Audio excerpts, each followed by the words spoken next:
আসসালামু আলাইকুম। খামার শুরু করার আগেই বড়সড় দুটি হোঁচট খেয়ে ফেলেছি আমি। একটি হচ্ছে মানসিক আর একটি হচ্ছে আর্থিক। প্রথম হোঁচটটি হচ্ছে আমার ভাইয়ের খামারে প্রথম ছাগল বাচ্চা দিল, যা আমার চোখের সামনে তিনটে বাচ্চা দিল এবং সেই বাচ্চাগুলো মারা গেল। সে বাচ্চাগুলো নিজের হাতে দাফন করলাম। এটা খুবই কষ্টদায়ক এবং বেদনাদায়ক। এবং আমি যে জমিতে দাঁড়িয়ে আছি, এই জমিতে আমি ঘাসের বীজ বপন করেছিলাম, তার একটা ভিডিও আপনাদেরকে দিয়েছিলাম।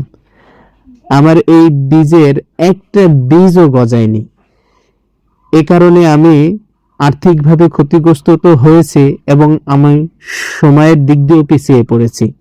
আমার এই বীজ আমি আমার ভাইকে বপন করতে বলছিলাম, সে সময়ের অভাবে বপন করতে পারে নাই। তাতে করে আমি প্রায় 1 মাসের মতো পিছিয়ে গেছি এবং আমি বপন করার পরে বীজটা হয় নাই, এতে করেও আমি প্রায় 1 মাসের মতো পিছিয়ে গেছি।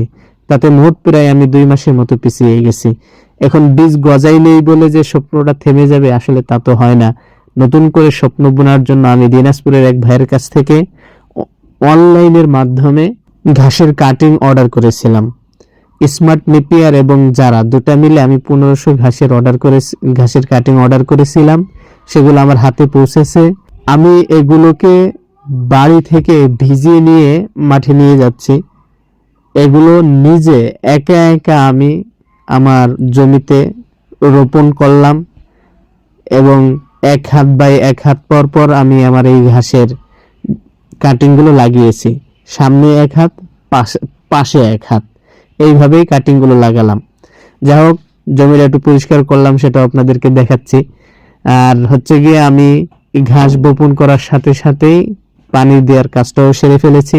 আপনারা আমার জন্য দোয়া করবেন এবং যারা নতুন খামারের জার্নি শুরু করতে চান তারা আমার ভিডিওগুলো দেখতে পারেন, কারণ বাস্তবতা কত কঠিন এটা হয়তো শিখতে পারবেন।